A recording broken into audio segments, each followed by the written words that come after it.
These are amines.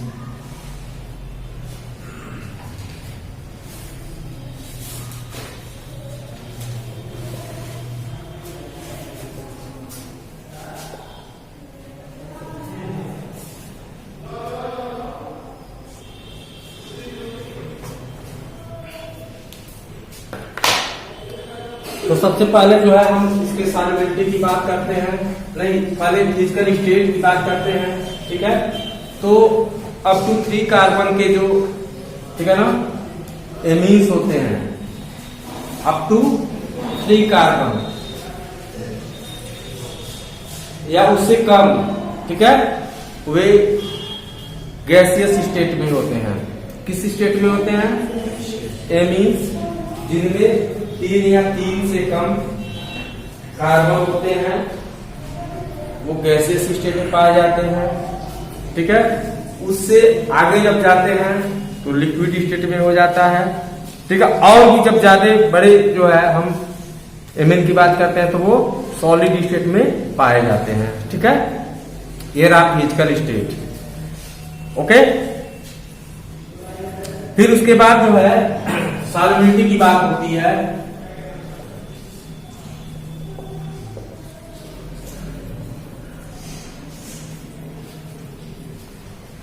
तो 3 carbon तक के जो एमीन्स होते हैं वाटर सॉल्युबल होते हैं, और उससे आगे के जो होते हैं, ठीक है ना, वे इनसॉल्युबल होते हैं वाटर में, ठीक।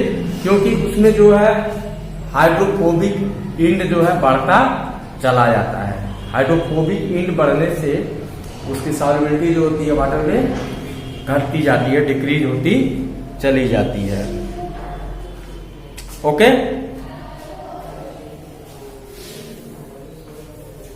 उसके बाद आता है बॉइलिंग पॉइंट। बॉइलिंग पॉइंट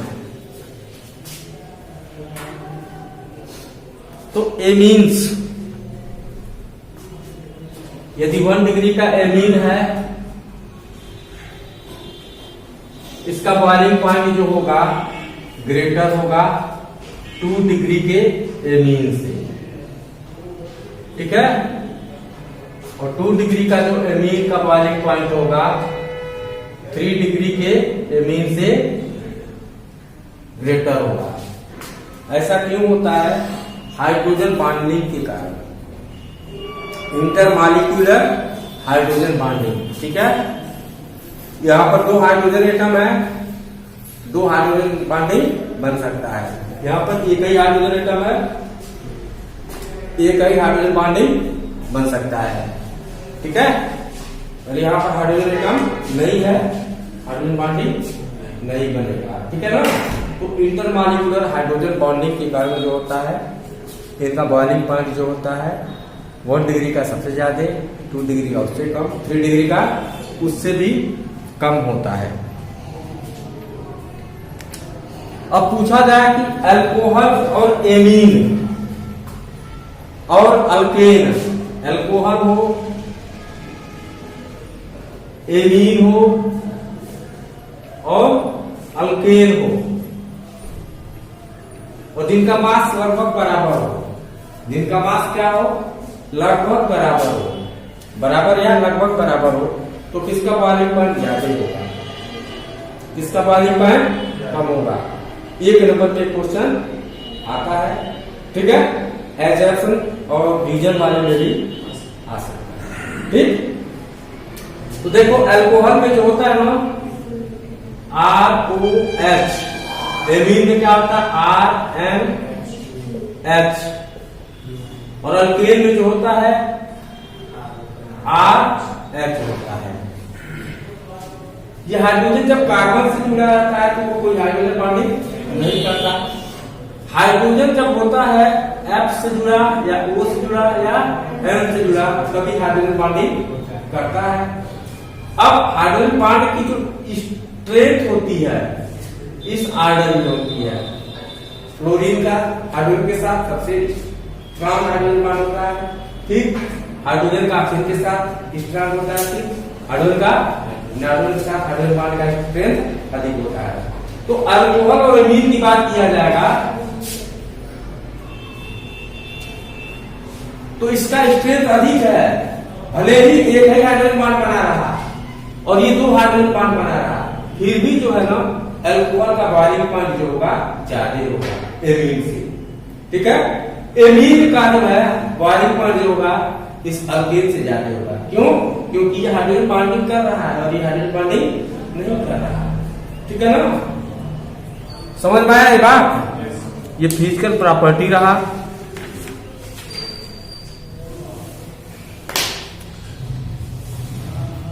जो प्राइमरी एमीन होते हैं उनका बॉइलिंग पॉइंट सबसे अधिक होगा, पर अल्कोहल से कम।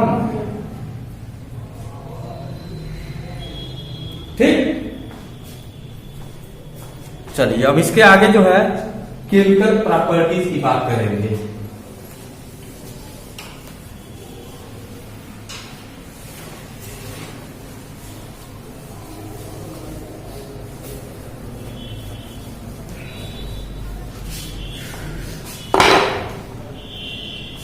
केमिकल प्रॉपर्टीज,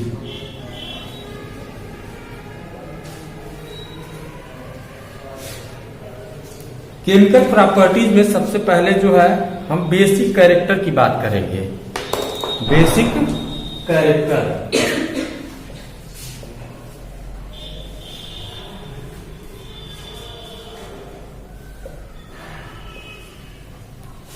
बेसिक कैरेक्टर की बात करेंगे। ठीक है,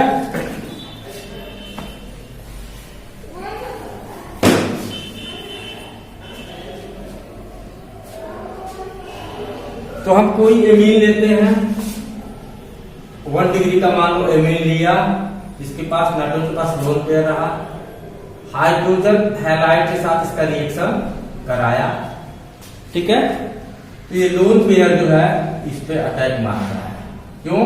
क्योंकि hydrogen being more electronegative it attracts electron okay of the covalent bond, so here develops slight positive charge and here develops slight negative charge।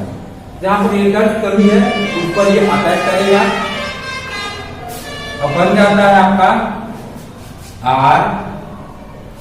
RNH3X minus. यह 4 bond बना लिया तो प्लस चार्ज आ जाएगा और इस चार्ज को काउंटर करने के लिए आता है हैलाइड आएगा। ठीक है, तो ये जो है अमोनियम साल्ट बन गया। ठीक है, अमोनियम साल्ट ये बना। यदि मान लीजिए कि हम एराइल एमीन लेते हैं, एराइल एमीन,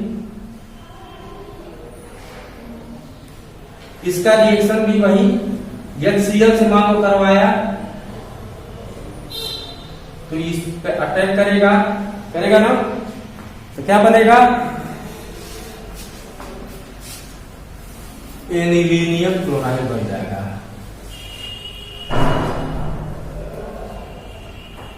NH3 L का positive charge, Cl negative charge. ठीक है, ये साल्ट है। देखिए एसिड प्लस बेस रिएक्ट करते हैं क्या बनता है? साल्ट बनता है। एसिड प्लस बेस रिएक्ट होने पे साल्ट बनता है, इसको कहते हैं एनिलीनियम क्लोराइड। ओके,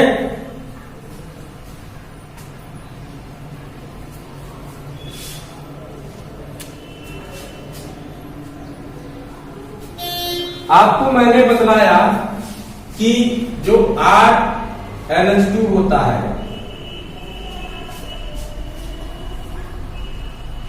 ठीक है, यदि बड़ा कार्बन चेन हो, R बड़ा चेन हो, क्या होगा? Is not soluble in water.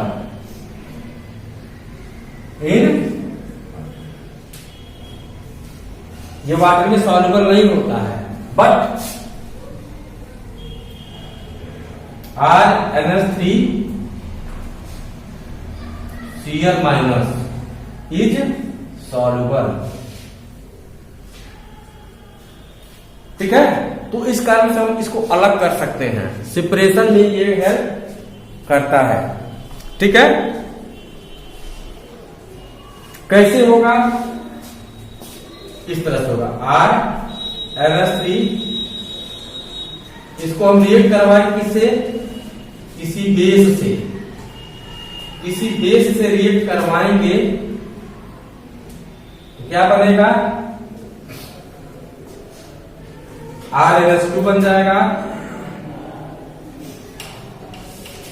Plus NaCl बन जाएगा प्लस H2O। ठीक है,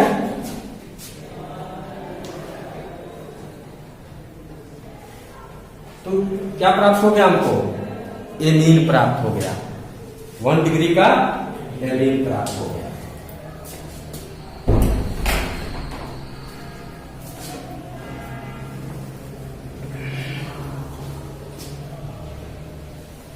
आइए अब इसके हम बेसिसिटी की बात करते हैं या बेसिक स्ट्रेंथ की बात करते हैं। एमीन का डिफरेंट जो एमीन्स होते हैं 1 डिग्री का, 2 डिग्री का, 3 डिग्री का और एरोमेटिक एमीन होते हैं, उनका बेसिक स्ट्रेंथ का क्या आर्डर होता है, किन किन चीजों पर वो डिपेंड करता है।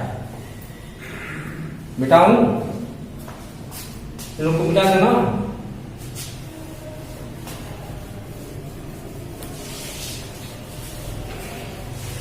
तो हम रिएक्शन कराएंगे वाटर से, कोई मीन लेंगे और उसका रिएक्शन किससे कराएंगे? वाटर से। चलो RNH2 प्लस H2O, ठीक है, क्या बनेगा? RNH3 positive charge plus OH minus. ठीक है, क्योंकि यह बेस है तो ये क्या बना? Conjugate acid.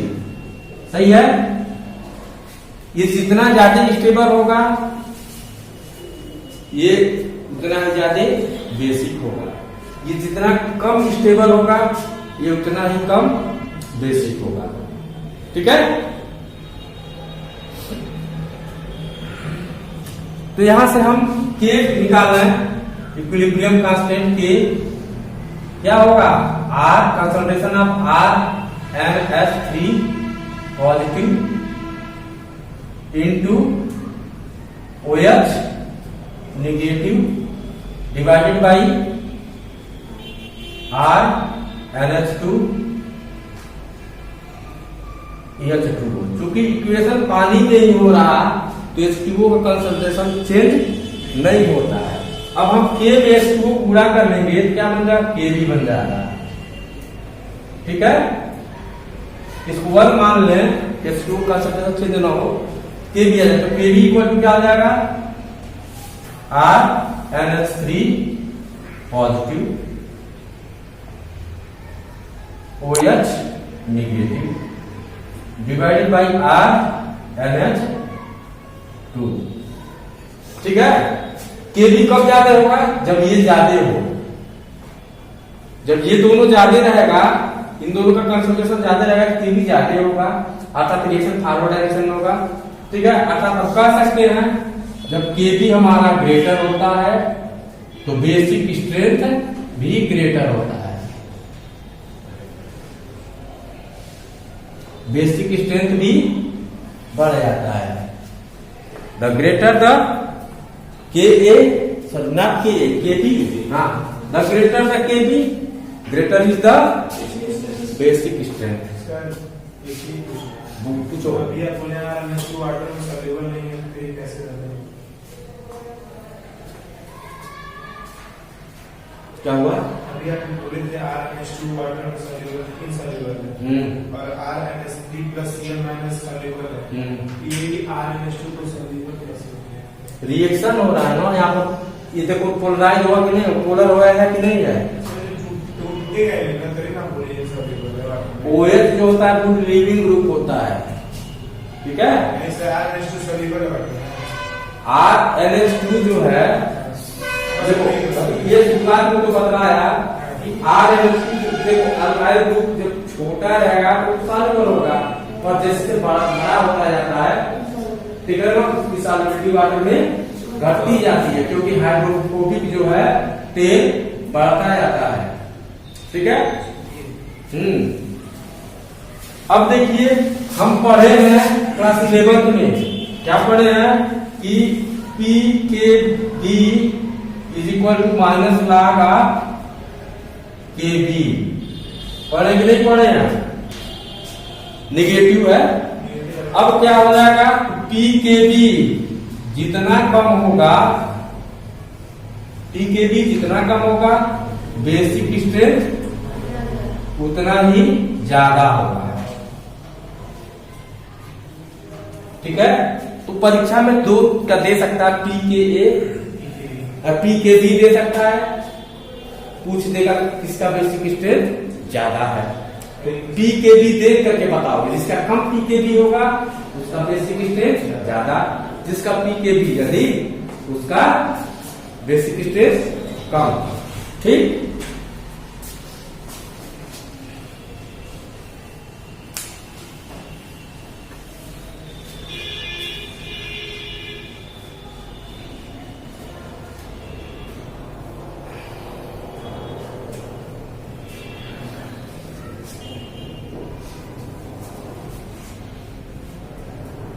मिटा दो तरह। अब थोड़ा सा स्टेबिलिटी की बात कर लेता हूं। ये जो कंजुगेट एसिड बना हुआ है, कौन ज्यादा स्टेबल होगा? 1 डिग्री का एमीन का कंजुगेट एसिड ज्यादा स्टेबल होगा या 2 डिग्री एमीन का कंजुगेट एसिड ज्यादा स्टेबल होगा? ठीक है ना, उसको देखते हैं। देखिए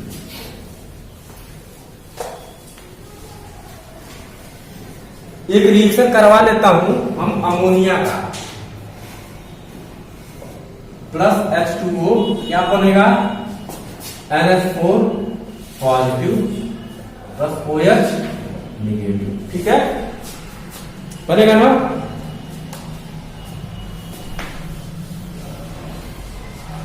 तो NH4 देखोगे नाइट्रोजन पर पॉजिटिव चार्ज है, इलेक्ट्रोनेगेटिव एटम पर पॉजिटिव चार्ज स्टेबल नहीं होता है, तो सबसे कम स्टेबल होगा अमोनियम है। सबसे कम स्टेबल है अर्थात ये सबसे कम बेसिक होगा। ठीक है, इसकी स्टेबिलिटी कम है, कंजुगेट एसिड की स्टेबिलिटी कम है अर्थात कम बेसिक होगा। क्यों? बैकवर्ड डायरेक्शन रिएक्शन होगा। यदि ये कम मात्रा में बनेगा क्या होगा, इस डायरेक्शन में ज्यादा बनता तो ज्यादा बेसिक होता। चलो दूसरा देखते हैं 1 डिग्री का R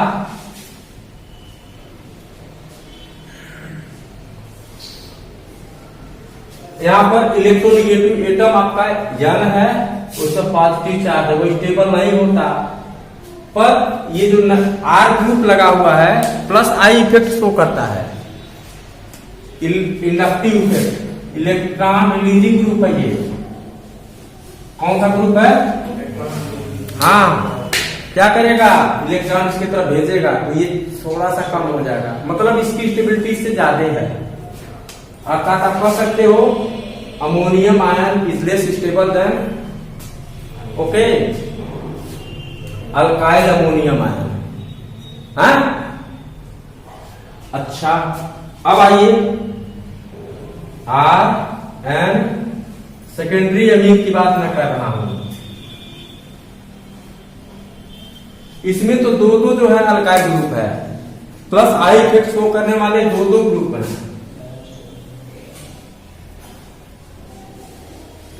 तो मतलब नाइट्रोजन पर चार्ज जो होता है कम हो जाएगा, अर्थात ये और ज्यादा स्टेबल है।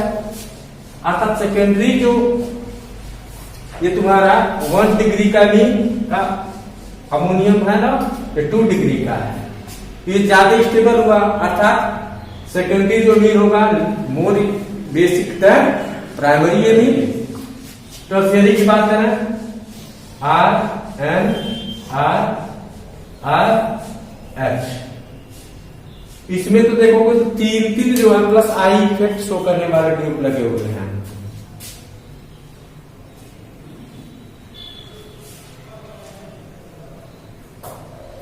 बहुत ज्यादा स्टेबल हो गया है ना, अर्थात इसकी स्टेबिलिटी सबसे अधिक। तो 100 बात की एक बात आप कर सकते हैं कि टर्शियरी एमीन जो होता है सबसे ज्यादा बेसिक होता है, उसका स्ट्रेंथ जो है टर्शियरी एमीन का बेसिक स्ट्रेंथ सबसे ज्यादा है। ठीक है ना। किस आधार पर हम कह रहे हैं? स्टेबिलिटी ऑफ कॉन्जुगेट बेस,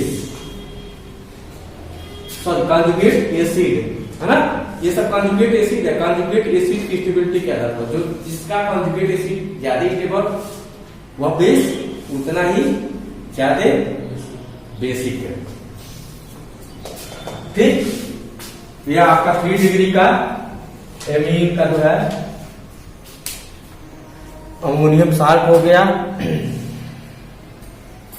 तो यहां पर क्या दिखलाया गया है? Order of stability. ठीक है, यह ऑर्डर ऑफ स्टेबिलिटी हो गया।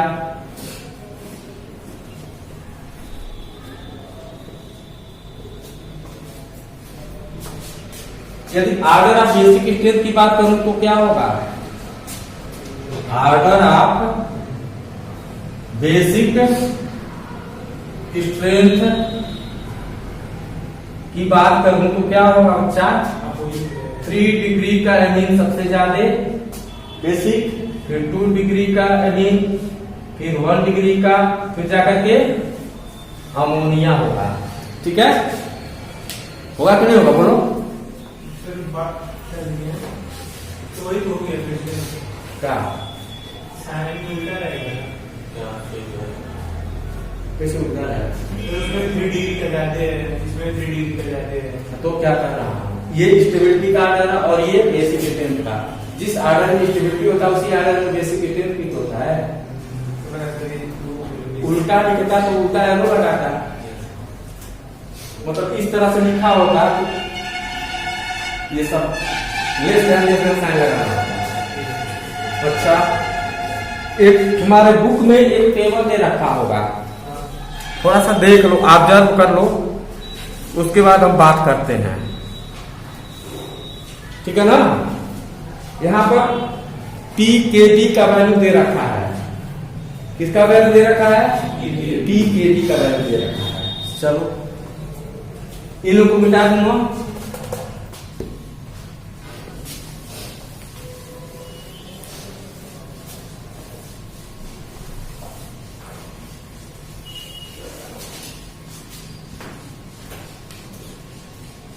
देखो मीथेन एमीन का pKb दे रखा है। मीथेन एमीन का pKb कितना दे रखा है? 3.38 दे रखा है। ऐसे ही N methyl amine 3.27 pKb value है। उसके बाद क्या? N di methyl methane amine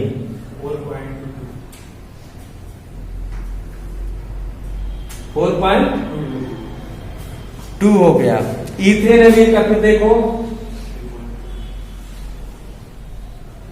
कितना है? 3.29। फिर उसके बाद एन इथाइल इथेन एमीन 0। फिर N diethyl ethanamine 3.25। फिर उसके बाद जो है बेंजीन एमीन दे रखा है। बेंजीन एमीन मतलब एनिलीन दे रखा है। कितना दे रखा है? 9.38। हाँ, फिर उसके बाद दे रखा है एन मिथाइल एनिलीन। हाँ, फिनाइल मीथेन एमीन। फिनाइल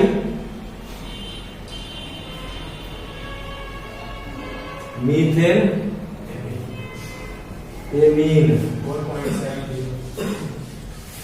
हाँ, और उसके बाद एन मिथाइल एनिलीन 9.30। और लास्ट में एन डाई मिथाइल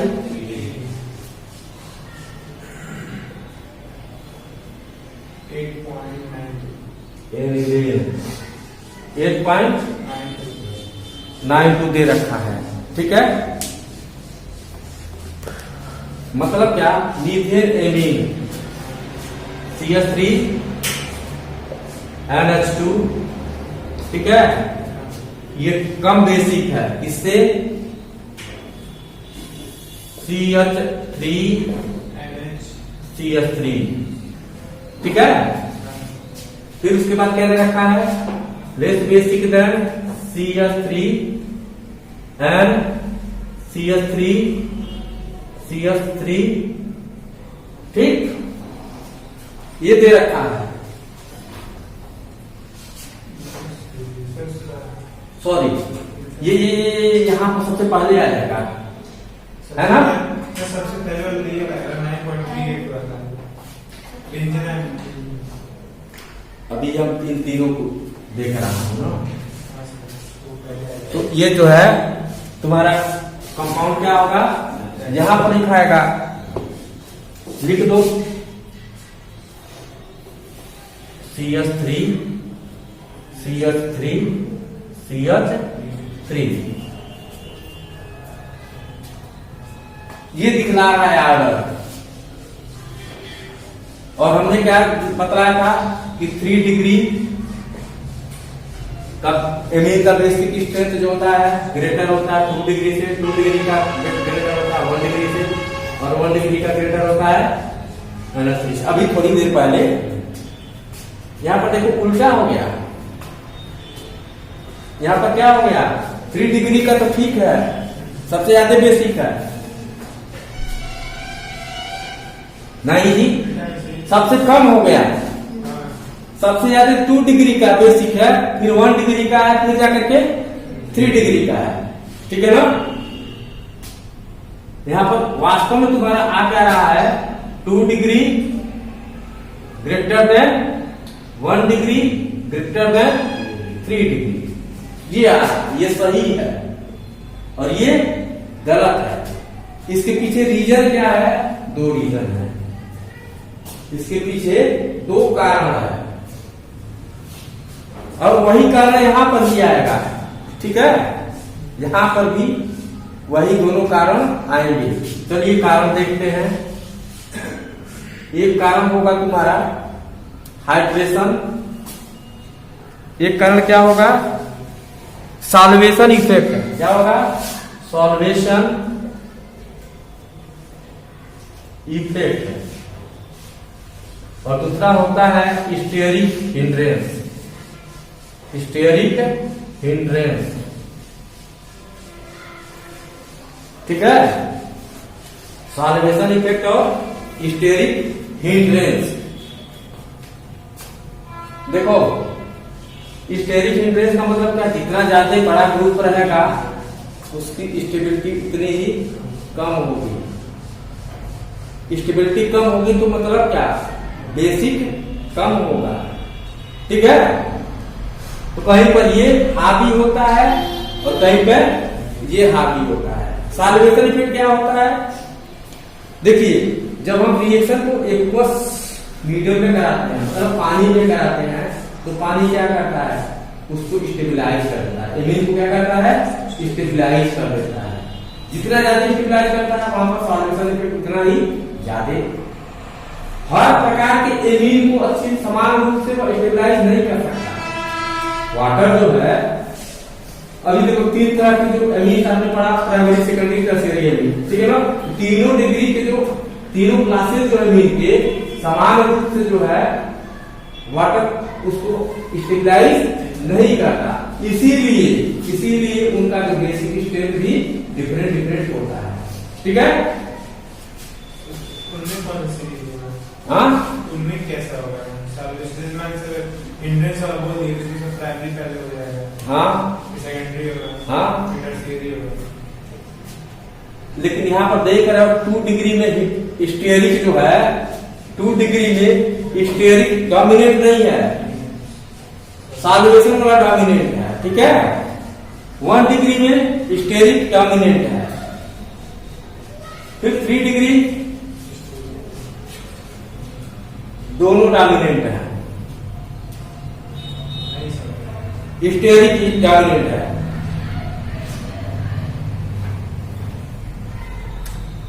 देखो परीक्षा में जो है ना ये नहीं पूछेगा क्यों जो है इसका स्ट्रेंथ ज्यादा है इसका कम है, रीजन नहीं पूछेगा, सिर्फ ये रीजन पूछेगा तो खाली ये दो कारण लिखना होगा। कौन सा? साल्वेशन इफेक्ट, स्टेरिक इफेक्ट, ये दो नाम लिख देने से आपका काम बन जाएगा। ठीक है, बहुत ज्यादा एक्सप्लेन करने की जरूरत नहीं पड़ेगी। आइए थोड़ा सा कुछ उसमें और बातें बताते हैं। मिथाइल ग्रुप और इथाइल ग्रुप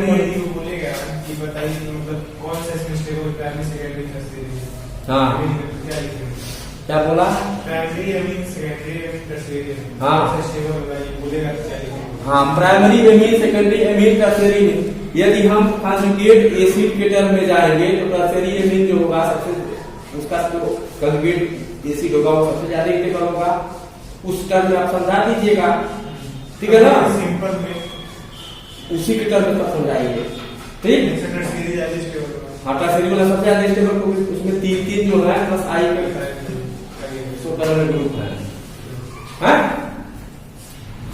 अच्छा देखो मान लो कि तुम्हारा इसमें होता क्या है, सॉल्वेशन इफेक्ट में क्या होता है, हाइड्रोजन बॉन्ड बनते हैं। क्या बनते हैं? Hydrogen bond. ठीक है, जितना हाइड्रोजन रहेगा नाइट्रोजन से अटैच वो उतना ज्यादा हाइड्रोजन बॉन्ड बनाएगा। ठीक है ना? तो 1 डिग्री का रहेगा तो 2 हाइड्रोजन होंगे, 2 डिग्री का तो 1 हाइड्रोजन होगा, 3 डिग्री का हुआ तो 1 हाइड्रोजन होगा। समझ आया ना? तो इसीलिए 3 डिग्री का सॉल्वेशन इफेक्ट सबसे खराब होता है।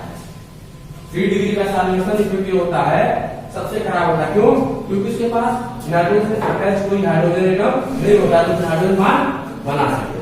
ठीक, और 2 डिग्री का रहेगा तो नाइट्रोजन से अटैच एक हाइड्रोजन एटम है, दिख रहा है यानी एक हाइड्रोजन बॉन्ड बनाएगा, मतलब 3 डिग्री से ज्यादा स्टेबलाइज करेगा वो 2 डिग्री का। और 1 डिग्री में दो हाइड्रोजन एटम है। 1 डिग्री में क्या है? दो हाइड्रोजन एटम है, दो हाइड्रोजन बॉन्ड बनेगा। तो सॉल्वेशन इफेक्ट जो है सबसे बढ़िया 1 डिग्री में दिखेगा। उसके बाद 2 डिग्री के एमीन में दिखेगा, 3 डिग्री में सॉल्वेशन इफेक्ट दिखेगा ही नहीं। ठीक है, और स्टेरिक इंटरेस्ट प्राइमरी वाले तो नहीं के बराबर रहेगा, सेकेंडरी में थोड़ा रहेगा, टर्शियरी में बहुत ज्यादा रहेगा।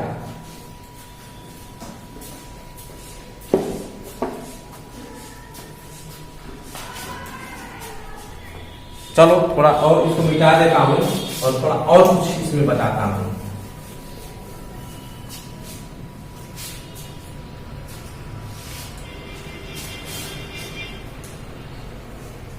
यदि मान लीजिए कि मिथाइल ग्रुप हो, यदि R क्या हो, यदि R CH3 हो, अरे हम क्या लिख रहे थे, RNH2, 2 डिग्री का होने पर R2NH लिखता था, 3 डिग्री का होने पर R3N लिखता था। तो R यदि मिथाइल ग्रुप हो तो उस स्थिति में क्या होगा? ठीक है,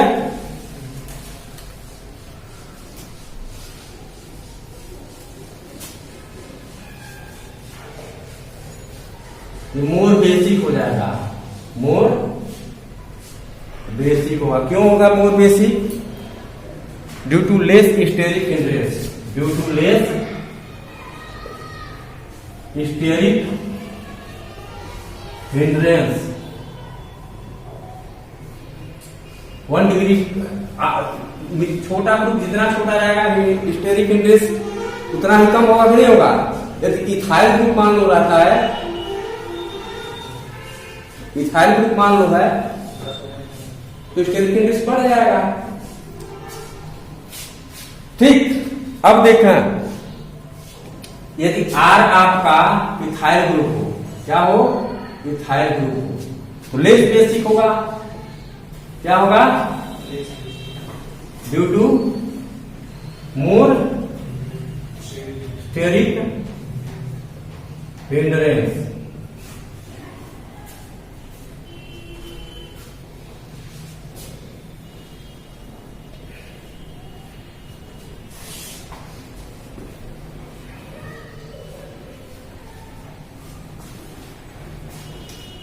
यदि मान लीजिए परीक्षा में पूछता है,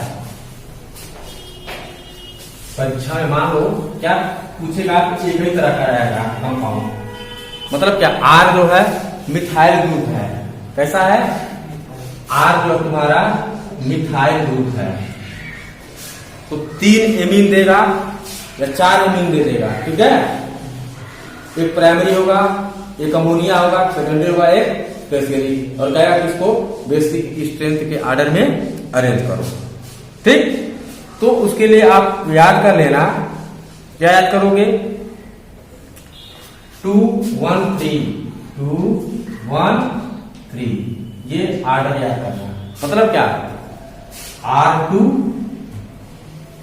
NaH ज्यादा है ना, बेसिक होगा, then RNH2, then R3N, 213 CH3 के ग्रुप, CH3 होने पर यदि अल्काइल ग्रुप आपका क्या हो, CH3 हो, तो 213 याद करना, और यदि R जो है तुम्हारा क्या हो, C2H5 हो, ठीक है, तब क्या याद करना, 231 याद करना, 231, मतलब क्या, R2NaH greater than R3N greater than RNH2, ethyl होने पे,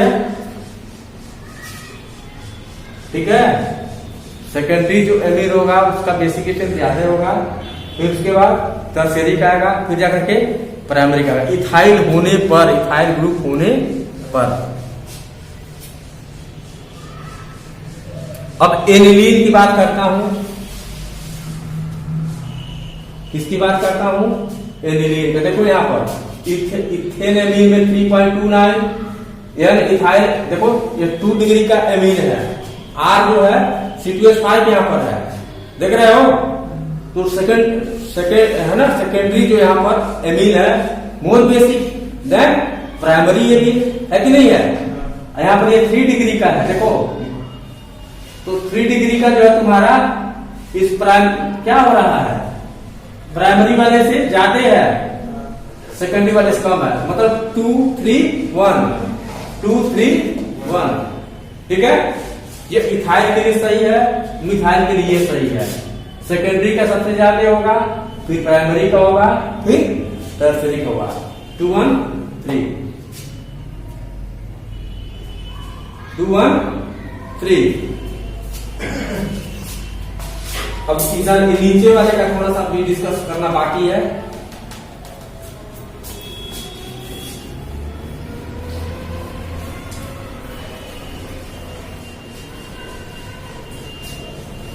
टू 1 3 2 3 1,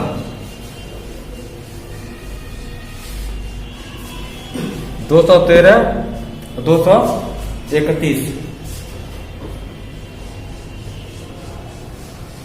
इसको क्या कहते हैं, बेंजीन एमीन कहते हैं ना, या एनिलीन इसको कहते हैं। इसको देखेंगे तो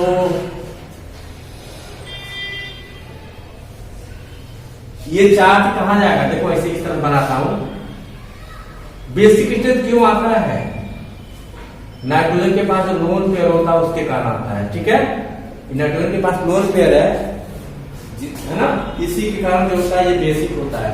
इसमें क्या होगा कि ये जो है रिंग में उतरेगा प्लस एम इफेक्ट के कारण, प्लस मेजोमेरिक इफेक्ट है ना, रिंग में उतरेगा, ये यहां पर चला जाएगा,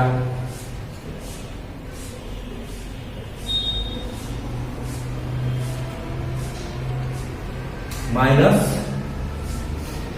यहां उतरेगा, ठीक है,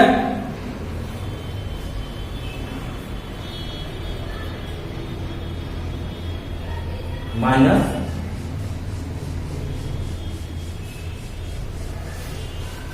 अब क्या होगा, यहां उतरेगा, ये यहां पर चला जाएगा,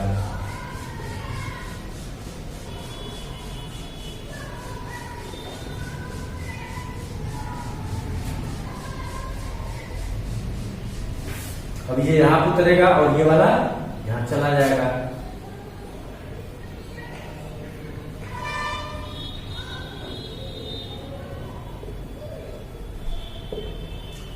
देख रहे हैं कि एनिलीन में जो नाइट्रोजन का लोन पेयर है, हर घड़ी जो है नाइट्रोजन के पास उपलब्ध नहीं है। सप्ताह में एक दिन उपलब्ध हो रहा है, कुछ बच्चे आते हैं पढ़ने, हफ्ता में एक दिन, ठीक है। तो उतना तेज करार वो नहीं होता है, और जो रेगुलर रहेगा उसका इफेक्ट ज्यादा होगा। तो एलिफैटिक में क्या हो रहा है, लोन पे नाइट्रोजन के पास हमेशा रह रहा है, और इसमें देख रहे हो इतने दिन तक आप सिर्फ रहे हैं।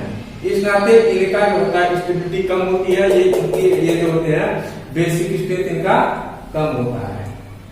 एनिलीन का बेसिक स्ट्रेंथ होगा एलिफैटिक के नीचे, चाहे वो टर्शियरी ही क्यों ना हो, टर्शियरी ही क्यों ना हो, उससे भी ये बेसिक कम होता है।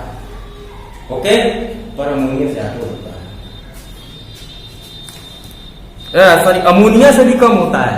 अमोनिया के पास भी तो हमेशा रहता है लोन पेयर, अमोनिया में नाइट्रोजन के पास हमेशा लोन पेयर होता है, जबकि एनिलीन में नाइट्रोजन के पास हमेशा लोन पेयर प्रेजेंट नहीं रहता, वो तो डिस्ट्रीब्यूट हो जाता है, डीलोकलाइज हो जाता है, लोकलाइज नहीं रहता। फिनॉल के हिसाब से कैसा फिनॉल, कैसे कंपेयर फिनॉल से करेंगे, कौन सा शेप है? फिनाल बेसिक नहीं होता बच्चा, फिनाल एसिडिक होता है। अब बेस की बात हो रही है, ठीक है। तो ये कम बेसिक है, एनिलीन कैसा है, कम बेसिक, ठीक है। क्यों कम बेसिक है, lone pair goes at ortho and para position due to mesomeric effect, hence aniline is less basic than aliphatic amine. Okay, even less basic than ammonia, less basic than ammonia, ये सब बातें दिखानी पड़ सकती है, reason में पूछ सकता है ना, why aniline is lesser basic than ammonia and aliphatic amine. तो आपको ये दिखलाना पड़ेगा, ये दिखलाना पड़ेगा, और एक लाइन में लिखना पड़ेगा, तब जाकर के आपका सॉल्यूशन। ओके, अब मान लीजिए ये एनिलीन ही है, और नीचे जो है आपका EWG ग्रुप लगा हुआ है, इलेक्ट्रॉन विथड्रॉइंग ग्रुप। क्या करेगा, इलेक्ट्रॉन को खींचेगा, इसके पास ये तो ऑलरेडी प्लस एम के कारण जो है इलेक्ट्रॉन हट रहा था, अब इस EWG के कारण और ज्यादा कम हो जाएगा, ये है ना, इस कारण से इसका बेसिक स्ट्रेंथ और कम हो जाएगा। EWG ग्रुप लगे होने से एनिलीन का जो होता है बेसिक स्ट्रेंथ और भी कम हो जाता है। आइए अब एक और देखते हैं, EDG ग्रुप लगे होने पर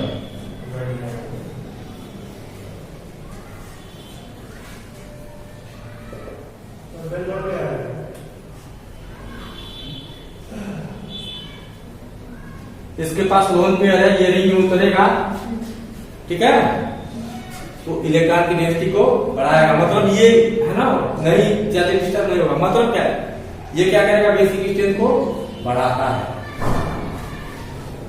EDG जो है एनिलीन के बेसिक स्ट्रेंथ को बढ़ाता है।